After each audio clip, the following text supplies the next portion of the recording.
Hello, everyone. Thank you for coming to our last cozy workshop of the 24-25 academic year. We have our guest speaker, Elizabeth Saunders, here with us today, and we also have an additional guest speaker. So Elizabeth, I will let you guys introduce yourselves. That sounds great. And just because I don't love having the camera on myself, I'll pull up our PowerPoint right now. And then let's see, I can do this. Great. Okay, everyone can hopefully see this. So my name is Elizabeth Saunders. I'm a licensed clinical social worker, or more simply a therapist here at the Campus Counseling Center. And I've given some of these talks. A lot of my focus tends to be on ways we can just develop better coping skills to get through work, life, and school. And I'll let Aaron briefly introduce himself. Yeah, I'm Aaron Tomlinson, and I am a licensed professional counselor and been a therapist here for a few years. I want to say about 7 years. And this is my first time I'm participating in one of these presentations. So looking forward to it. Perfect. So the topic today is around three practices that can generally, you might hear a therapist recommend them to you when we talk about physical, mental, emotional, and spiritual wellness. Sometimes these are great starting places for those practices. And so I invited Aaron along, and the portion that he will share more about is the exercises of meditation and mindfulness, and sometimes there's overlap in those exercises. So he'll just talk in general about why those might be recommended and why they tend to be really helpful in times of stress and getting through the rest of the semester. And then the second half, I would love to just lead us through a brief chair yoga exercise. Many of us are at desks for work and desks doing homework. And sometimes, even if it's just for today, if you have a chance to set down whatever you're doing and just stretch your body in any way you like while I'm guiding us through that, hopefully you can leave this talk feeling a little more rested. Oh, great, fantastic. How do I? Hold on, I was just gonna try to scroll through here we go. Okay, hopefully everyone can still see. Unmute if you can't see what's happening and just yell it to me. Okay. So our learning outcomes today, as I just explained, are to better understand components of meditation when you hear that word, understand components of mindfulness, and Aaron will just do a general discussion about why these practices work, and then hopefully walk us through a little bit, and then how we can combine that with breath and simple movements. Before we kind of jump into all of this, I always forget to mention this when we're doing the actual exercises. So I do just want to put this idea out here. Feel free to use this in your personal life or just today.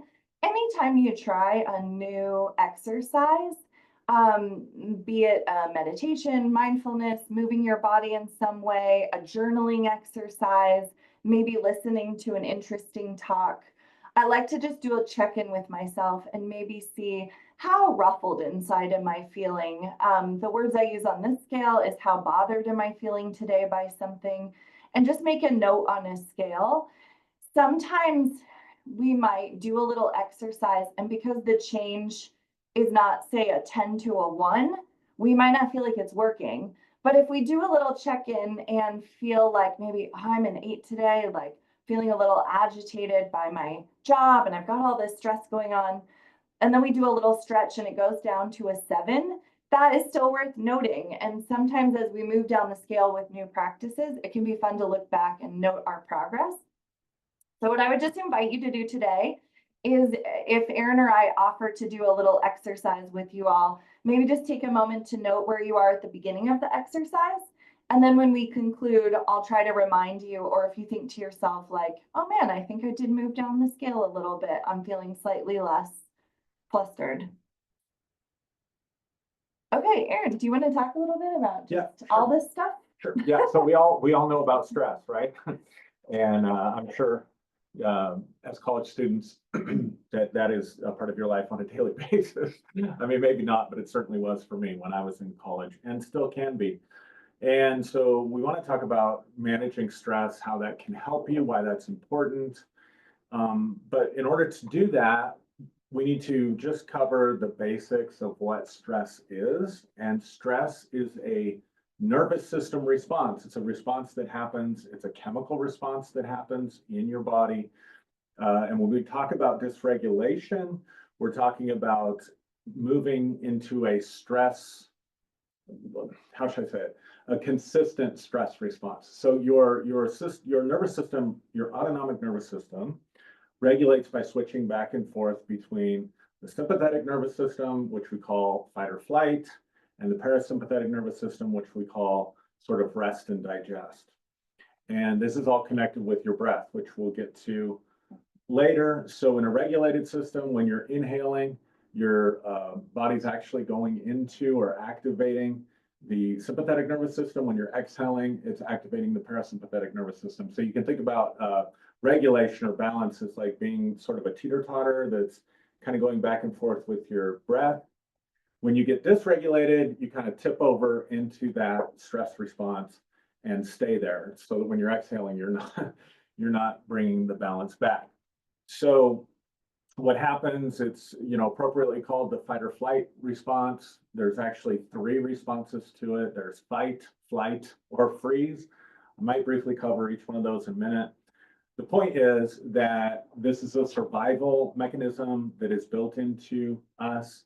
It's part of the autonomic nervous system, which controls our blood pressure, our heartbeat, our digestion. So it is an automatic response. It's as crucial to our survival as all those other things that I just mentioned. So that's why anxiety, stress, sometimes even depression can be difficult for us to regulate or control just with our minds, because the truth is that our nervous system is perceiving something in our environment as being threatening to us. And so it's preparing us to survive by putting us into a state that would empower us to fight back or to run away. So as a result of that, our heart rate increases, we release adrenaline, we release norepinephrine, cortisol. All of these things are flooding your system. And what's interesting also is that the brain activity and blood flow in the brain is moving away from the frontal lobe, where we do all of our thinking, reasoning, problem solving, and it's moving into the limbic system, because our body, our nervous system is literally telling us that we're going to have to physically fight or physically run away from something. The part of our brain that controls this response is called the amygdala. And the word amygdala, I think, is a Latin word for almond. And the reason it's called almond is because it's about that big. It's its own sort of separate set of brain cells. So when I'm working with clients and stuff, I call it our pigeon brain. No offense to pigeons. It's not very sophisticated. So you might be asking yourself, well, if I'm just taking a test, I know this isn't threatening my physical safety. If I'm called on to give a presentation in class, I know this isn't actually threatening my physical safety, but I'm experiencing all of these things anyway. It's because your amygdala is doing all of that processing, and it doesn't have the more sophisticated brain processes that the neocortex or the new brain has, and that goes on in the frontal lobe. So the reason this could be a problem for students is because, let's say you're taking a test, for example. If you go in to take a test, you need to have access, or you want to have access to all of the neocortex so that you can remember information, so that you can problem solve, so that you can be analytical, rational, logical, all those things that you need to be when you're taking a test. And the problem is if you are suffering from test anxiety, or you get afraid or worried about the test, then your system immediately moves its functioning away from those parts of the brain that you need and moves it into the parts that would control our ability to fight or our ability to run, which is why you might study for a test and remember all the information before you go in, And then you go into that test, and perhaps you start noticing everybody else finishing before you, or something triggers this anxiety for you. And then all of a sudden you can't remember the answers when you're taking the test. And then, I don't know if anybody else has experienced this, once the test is over and you walk away, a few minutes later, the answers start popping into your brain and you're like, oh, I knew that kind of stuff. It's because you became dysregulated. You went into a fight or flight response instead of being relaxed and able to access all those other parts of your brain. So being able to manage, if nothing else, your test anxiety is super important to your performance as a student. I love you did that. You actually called back. We talked about this 2 times ago. So that was perfect. Thank you. Sure. Yeah. So what can we do about it? Yeah.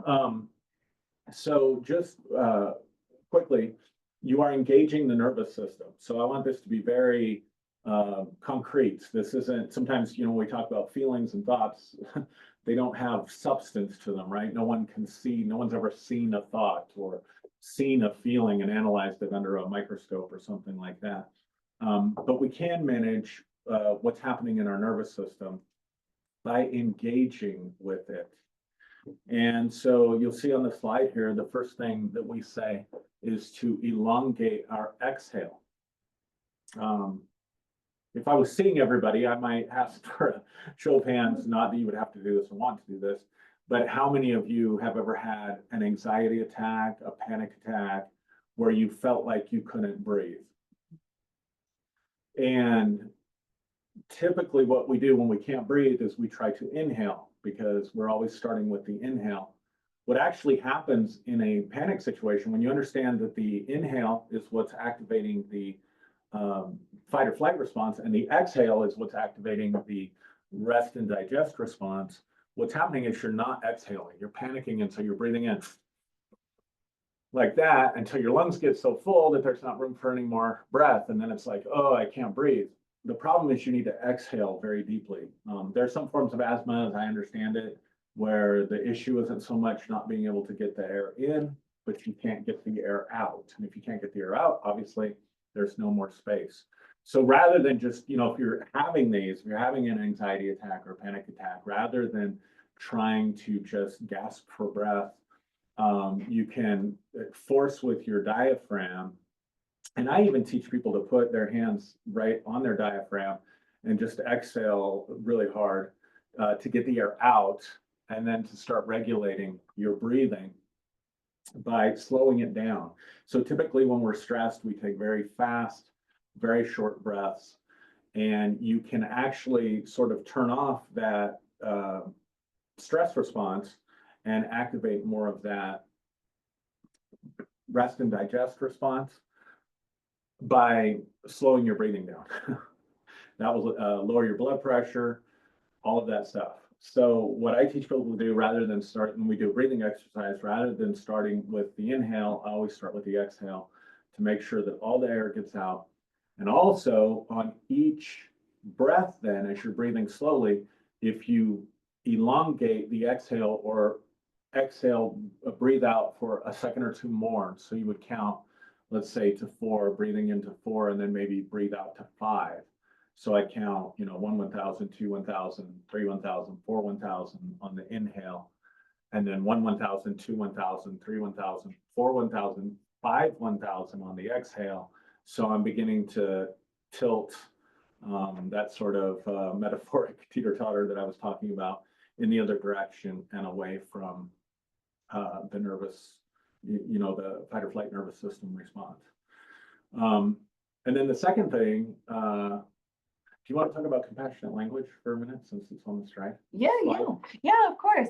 So I think sometimes, and that's kind of how we'll build upon it. In a lot of these practices, it starts with the breath. So I appreciate Erin talking about this. Then everything else we're going to add are like little accessories, I think, that people connect to from personal preference for how.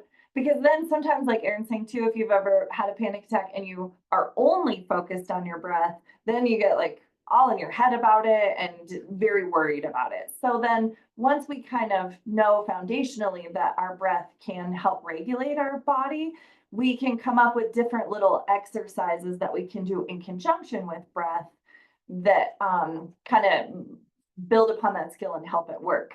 So one way to do that is a heart focus and using compassionate language or self-talk. So things like this might be just like a little mantra you establish on the inhale, like breathing in, I feel safe and secure. Breathing out, I wish safety and security for those around me. That's even a more complex, like heart focused language than it could be something so basic, like something like my body knows how to breathe and I don't need to have control over that skill because my body knows how to do it perfectly. So it's sort of, I'm not doing great like bullet point heart focused language, but it's kind of that idea, like giving yourself words or language to focus on as you breathe into your heart space. So let me. Was that fine? Yeah, to yeah. clarify that, or Yeah, did that no, help that's you really good. Yeah. connect? So one of the things that I would add is like, it's important to practice relaxing before you're actually in a anxious situation. It would be like, you know, if the basketball teams showed up for the March Madness tournaments and they had never practiced and expected to perform well. Sometimes we do that with this stuff. We wait until we have a panic attack. We wait until we're sitting there taking the test or the night before the test when we're feeling extremely anxious, and then to go, wait, what was it that they said? We go back through my notes. Oh yeah, okay, Brett.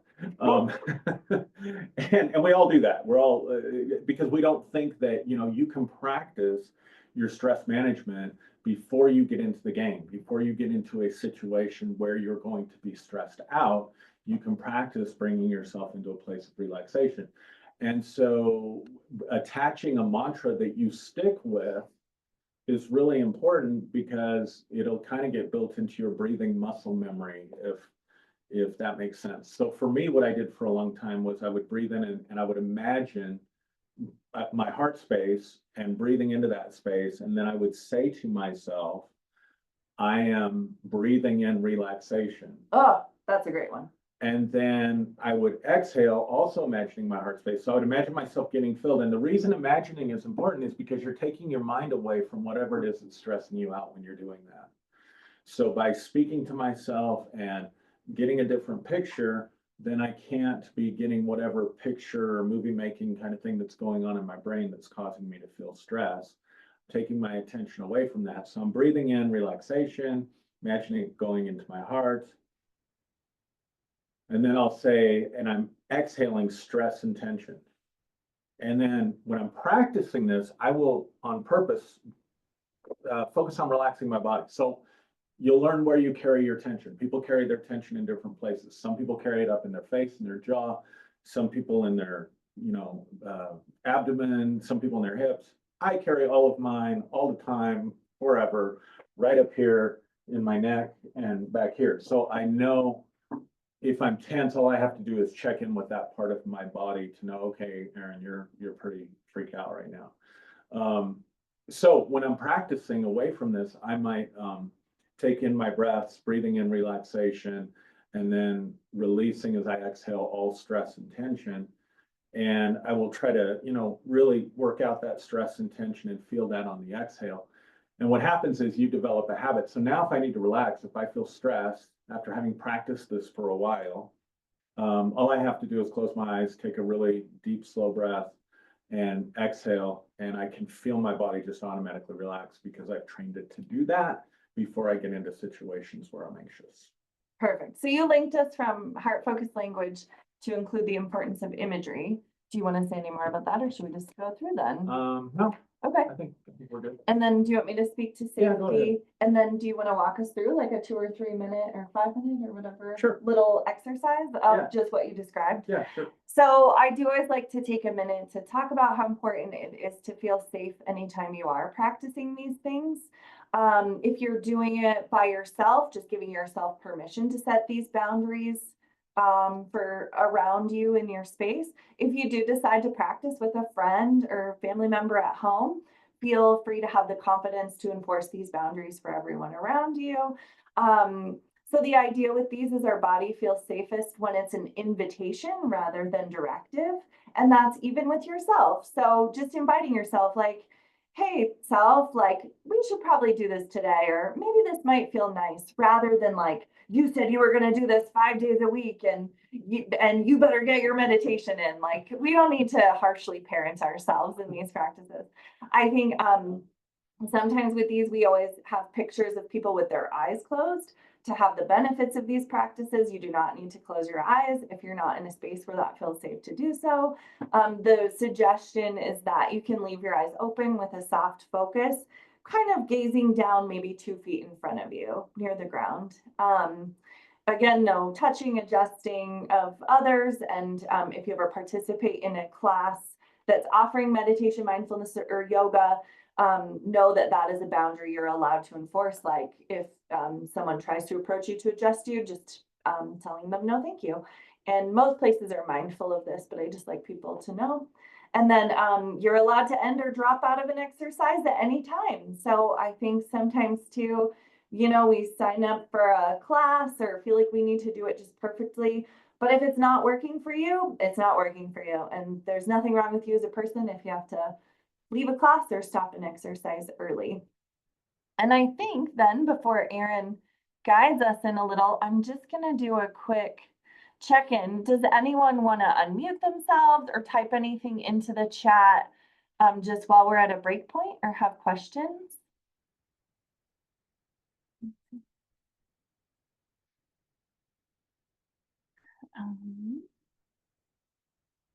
Anybody? No? All right. All right, great. Aaron, if you'll let us. Sure. So you can think about meditation as practice for releasing stress before you get into those stressful situations. So I'm going to teach you a particular meditation today that was developed by a group called the HeartMath Institute. And they did a lot of research on what they call brain and heart coherence. And they've published a lot of papers. So this is a very, as we like to call it in the field, evidence-based practice. This isn't just a good idea that we got, but this is something that has really been shown in a laboratory to produce results. And so I love what Elizabeth said. You can close your eyes or keep your eyes open. It doesn't really matter, whatever works best for you. But what I want you to do is start with an exhale and just exhale all your air. And then I want you to breathe in to a count of 4. So ready? 1001, 1002, 1003, 1004. Now we're going to exhale for 5, 1001, 1002, 1003, 1004, 1005. Okay, great. And just stop, go ahead and let yourself breathe normally. The next part of the exercise I mentioned earlier, that you're going to imagine your heart or your heart space. So you can do this by the picture making faculty that you have in your mind, or by just drawing your thoughts and awareness to it, whatever works best for you. There's no right or wrong way to do this at all. I just want you to be aware of your heart. And this time we're going to breathe in through our heart. We're going to imagine the air coming in through our heart and filling us. And then as we exhale, we're going to imagine, like I said, stress and tension leaving us. So go ahead and inhale to the count of 4, 1001, 1002, 1003, 1004, and then exhale, 1001, 1002, 1003, 1004, 1005. Great. Okay, go back to breathing normally. I'm trying to teach the exercise, not just lead it. The next part of managing stress is, where is your focus? What are you thinking about? What is your brain doing? What kind of movies or nightmares are you imagining about your future? So what we want to do in this case is, on purpose, think about something pleasant. So I want you to just take a minute and think about something that you enjoy. Try to keep it simple. For me, for the longest time, because I really love sushi and I don't get to go out for it very often. So I would just literally imagine a spread of sushi, and that would make me feel good. And there's a reason for this. You don't want to pick something that's too emotionally loaded, like your relationship with your romantic partner or something like that. You want to be something that you just absolutely enjoy all the time. In every time you encounter that thing, it brings joy to your heart. So something that you enjoy, something that's pleasant, or something or someone that you love, that where there's a consistent feeling of love and compassion there. So it might be your pets, or it might be your grandmother, or it could be your romantic partner. There's nothing wrong with that. I'm just trying to make the point that we want to keep it in the context of something where it's very consistently pleasant for us. Hopefully that makes sense. So we're going to do this again, and then I'm going to walk you through this. I'm not going to count this time. I'm going to let you count. So I want you to just breathe a few times, counting 2, 4, and out to 5. And picturing your heart and picturing that air coming in through your heart and leaving through your heart, breathing in that relaxation, exhaling and releasing stress and tension. If you can't do the 4 and 5, again, it doesn't have to be exact, whatever works best for you, but breathing in slowly and exhaling. Now I want you to think of whatever that thing is, something that brings you happiness, something that brings you pleasure, something that brings you joy, something that you're grateful for, or someone or something that you love. I want you to just fill your mind with thoughts of whatever that is that you enjoy, that's pleasing. Keeping your breath slow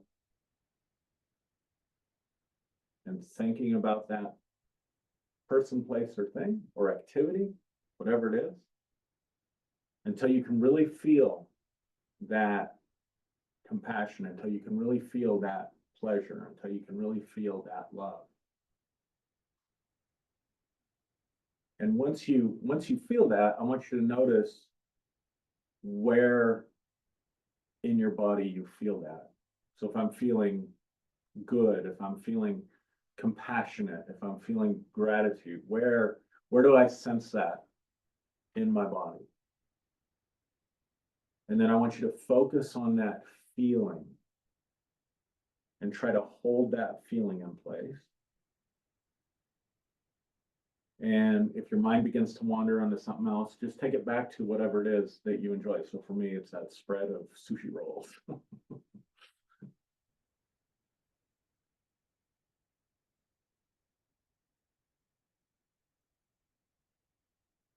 Just stay here for a minute or two.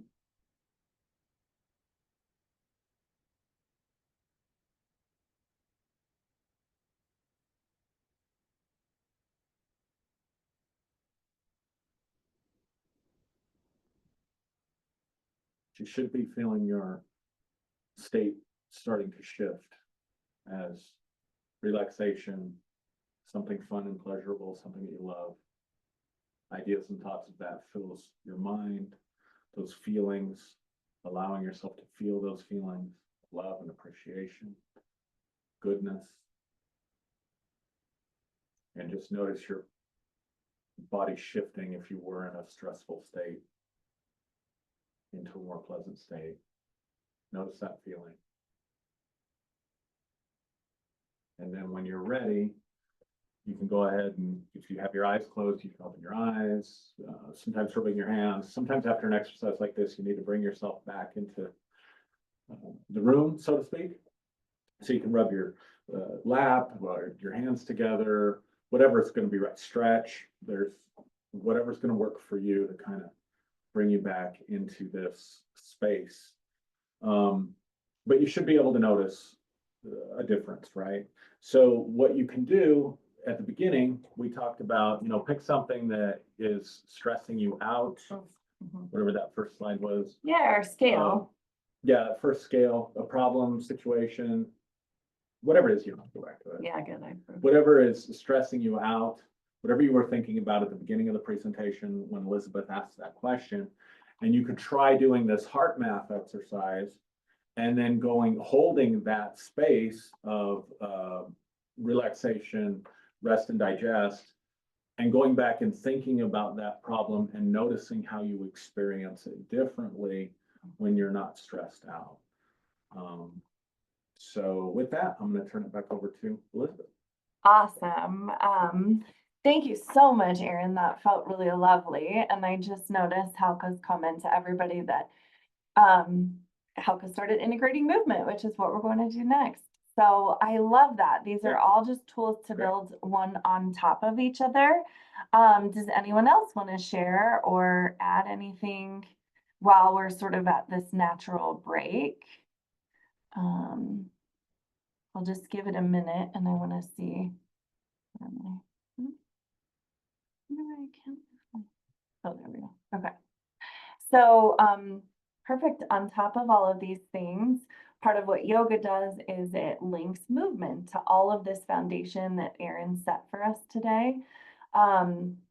There's a lot of talk in our field too that one of the most common titles of a common book that talks about it is The Body Keeps the Score. And I think we talk about that book because the title illustrates the concept so nicely, which is that we carry a lot of our story in our body. And so while we can do these practices to relax our mind and connect to our breath, sometimes we actually do have to move our body and move some energy or some stagnant stuff in our body, move it out of there so that we're not triggering that same uncomfortable feeling. But also learning to tolerate that movement and being a little curious about physical sensations can then give us a sense of mastery. So if I'm feeling anxious, if my body's feeling really tight, and then I am able to connect to my breath, connect to the compassionate language that reminds my brain, like, oh, you can move your body. And then I move it, it reminds my brain and body, like, oh, I can have mastery over this. I can move physically through an uncomfortable experience. And it reminds us that we have the capacity to take effective action. So, again, some keys to anytime we're trying yoga or movement is the idea is to reconnect to the physical body in the present moment. It reminds us that we have the ability to make choices. So sort of like I was saying, you know, I've worked with people who have maybe medical trauma and they'll end up in a doctor appointment and it'll feel like they can't leave. I know I'm like leaving out a lot of details, but that's just an example of like, sometimes we forget we're adults who have the ability to like stand up out of a chair and walk away from something. And so practicing, as Erin said before, when it's not in a scary situation, helps remind us of the freedom of movement we have in our body, that we can take effective action. And then also just simply to, as Erin was saying, when we're in the middle of a meditation, I don't know how many of you notice some busy thoughts coming in. If we fall into a rhythm of breath and movement, it can just be one more thing that prevents us from hyperfixating on the thing that's really stressing us out. So here are 4 yoga movements that we can do to start to build that secure attachment. So wherever you are, if you want to get comfortable in a chair or on the edge of a bed or a desk or a floor, wherever you might be, just get comfortable. Find your hips connected to the ground or the chair that you're seated on, or if you're standing, feel the soles of your feet connected to the floor. In general, we say ankles under knees, knees in line with the hips. So that's a great foundation to set for ourselves. Then moving up, feel our shoulders over our hips. Maybe bring your shoulders up to under your ears and then feel your shoulders fall away from your ears to really feel your shoulders relax down your back. Feel the top of your head facing toward the sky and your chin parallel to the floor. This has established a good solid yoga posture. And now we'll move into the first, which is seated mountain pose. So we just set ourselves up for that. And this is where we connect to the breath and the imagery that Erin described. So for yoga, I like to keep my eyes open. But if it helps you feel the sensation of your feet flat on the floor, your knees over your ankles, your seating surface supporting your whole body, your shoulders moved away from your ear, your chin parallel to the floor, and your head facing up. And just let that natural breath come in through your nose. And as Erin said, if counting is helpful for you, fantastic. If it's not, just find any amount that feels like a natural breath that you can sink into for a few moments. And then here's where we might start to add movement. So a seated cat-cow, what we're going to do on an inhale is see if we can open our heart space even further. So inhale and actually physically open your heart space a little bit forward as you inhale. Your back can arch slightly. And then on the exhale, feel your belly button draw in, your shoulders curve forward, and your gaze draw downward. And here's what I'll do. Keep trying that. I'm gonna exit out of this just so I can demonstrate from my camera. Oh, am I gonna be able to put my camera back on? Who knows? Boy, I really messed up our flow here by trying to show myself. Well, I'm just gonna keep talking you through it because I'm not technologically aware enough. I think you're good. Perfect. Up in the corner is what you're seeing. Yeah, excellent. So let me just, I'll get back to our, here, I'll go back to our presentation. Oh, here we go. So again, just to demonstrate, here, I'll turn sideways. We're inhaling, lifting our heart space. Exhaling, curving your shoulders forward as you exhale. And again, just find your own movement. And if you're focused on your breath and movement, boy, it sure is hard to focus on anything else. And how about just do 3 or 4 more of those? Inhaling, open your heart space, feel that positive mantra coming in. Exhale, curve your shoulders forward, feel your belly button draw in. Beautiful. And keep that going, and I'll reshare our next move. Oh, it looks like maybe I lost my ability to keep sharing. So we'll just keep going and I'll keep leading it. Really, see, this one I can't should be able to share it. Oh, is it working? Thank you. Sorry, I Oh, deleted your share access. thank you so much. Perfect. So then once we get that movement going, we can move our arms into it. So again, how I like to do this is our arms have been down, maybe by our lap or resting on our thighs. Let's take an inhale and take your arms wide out to the side and overhead with an inhale, maybe looking up.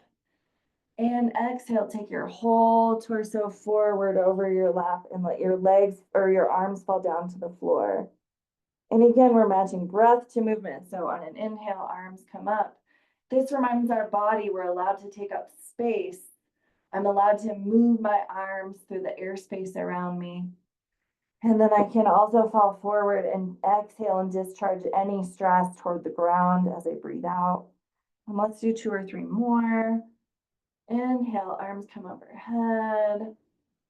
And exhale, forward fold. I've modified this, the exercise on the screen. You might take your arms up overhead and keep them extended by your ears and fold your whole upper half forward to rest your chest on your knees. And exhale, this might be if you need a little more vigorous movement. Again, choice. Do whatever feels natural to you. Maybe don't do the inhale, flow forward. Maybe you stick with the arms out to the side, and that's all. So again, find choice and safety and listen to your body. And the final exercise, I forget what I included in here. Oh yeah, stretching out our ribs. So this really helps again when we're in a place of experimenting with breath. So maybe take your legs wide in your seated space. Rest your right elbow on your right thigh. Extend your right or your left arm up by your ear, and then feel your rib cage stretch. And then expand, breathing into it. So have all that air breathe into the ribs under your left arm. And then exhale. And this could also become a movement. So you come down when you exhale. Inhale up. Exhale, stretch. Inhale up, exhale back. Let's go to the other side. So you might take your left forearm and place it on your left thigh. Inhale your right arm up next to your right ear, and then stretch to the left side, breathing some air into those right ribs. All those tiny little delightful airways that stretch under our rib cage. And exhale, bring everything back. Beautiful. And then let's just take a moment, connect to that grounding breath again, find our starting position of mountain pose. Feet on the floor, let your breath re-regulate. Feel if you need to do some neck stretches side to side, squeeze your shoulders, maybe open wide your fingers, squeeze your fingers into fists and spread them open. And that's it. I don't even know how many minutes that is, but if we could just fit those 5 to 10 minutes of connecting our breath to our movements every day as we all sit in these positions, sometimes that can be helpful too. Oh yeah, I forgot I included this. So real quick transition away from all of these exercises. There is a lot of new research on the vagus nerve. So again, I said everything today was building blocks. So we're starting with connection to the breath, making space and time to practice. Then we're linking into some of the things Erin noted. How much control do I have over my breath? Heart-centered breathing and positive imagery and spreading that feeling. Then we can add movement such as chair stretches to this. And then a final piece might be sighing, singing, or chanting. And these are even more. They just help soothe the nerve that runs along our spine and all the way up to our brain that is really connected to anxiety. And when it's activated in a negative way, it can make us feel really bad. And when we can send vibrations of humming, om chanting, or even just audible breathing and sighing to this, it can be really soothing to our body. So happy to chat about that more one-on-one anytime. And I think we've made our way to the end. I do want to, I'll email this to Ryan, but I do have a bunch of resources here. So the yoga moves and some other meditation exercises are on the PESI and NAMI website links here. There's a book for all ages. If any of you have kiddos that you want to practice this with at home, it can be good for us and our kids to do it at the same time. There's a book with recordings. I think you can get free online. Oh, I included the link for one of the free kind of, she'll talk you through it. It's called Sitting Still Like a Frog. The book I mentioned is called The Body Keeps the Score. It's pretty academic, so maybe during the summertime, if you don't have a lot of classes, it can feel a little heavy, but a great read. And then if you're interested in trying any of these classes, I know the county library offers Tai Chi, Pueblo West and Rawlings offer yoga for children and adults. And then I know of 2 places in town that I know offers sort of trauma-informed and mental health-informed practices, which are Fountain of Health Yoga and Ren Yoga. So I just hope those are good follow-up resources. And I don't have my counseling center page. I don't know where it went. So just so you remember, the counseling center is here for you. I could try to pull it up quickly, but Ryan will have it and we'll send it out afterwards. We are in CIHHI. Perfect. On the first floor by the health center. Let me pull this. We also offer, while she's doing that, we do offer like the heart math. You can, they used a lot of biofeedback with that so that you can, a little thing connects to your ear and monitors your heart rate. And then it lets you know how effectively you are taking yourself out of that fight or flight response. So a great way to practice. So you don't have to have a special appointment for that. You can come in and we can set you up with that and you can practice. We do Wellness. I don't know if you want to talk a little bit about that. Yep, I think I have at most of these, but we have Okay. the ear acupuncture. And then Erin and I, as therapists here, and all of our colleagues are really well versed in everything that we talked about today. And we're happy to have an appointment just to talk about this stuff. You don't have to have actively anything that's a problem going on. If this is just interesting to you and you want to come practice during a session, come make an appointment. Did I leave anything out, Ren? No, that was great. Thank you so much. And then I just want to open it to, again, any questions, concerns, comments. Okay. Awesome. Well, I appreciate you guys coming. Elizabeth and Aaron, that was great. Thank you again. Thanks for having us. Thank you. Oh. I'm not